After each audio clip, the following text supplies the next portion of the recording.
Okay, here we have a relatively complicated velocity time graph, and we are asked to plot the graph of acceleration versus time. Have a look, and then when you're ready to see the answer, press play.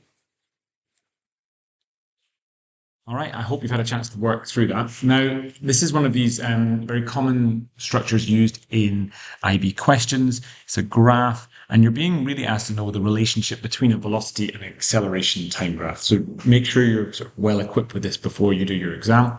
You should be aware that the relationship here is that the acceleration comes from the gradient of the velocity time graph.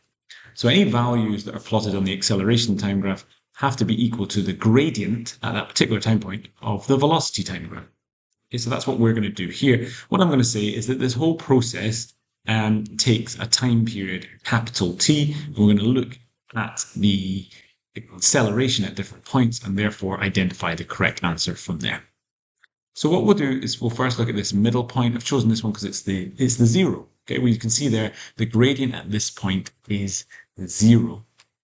And so therefore, well, it should be that the acceleration is at 0. So at that middle point there, we've got a 0 acceleration. If we look at our graphs here, you can see hopefully that C and D are never 0. And so therefore, they are ruled out as potential candidate answers.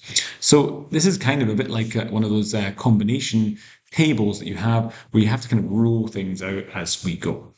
Now, the more obvious points to look at now are the beginning and the end. Now let's see if these help us at all. The beginning, you can see that's a positive gradient, and so therefore an acceleration which is greater than 0, and that already tells us our answer. But just for clarity, end is negative, and so therefore we've got a negative gradient.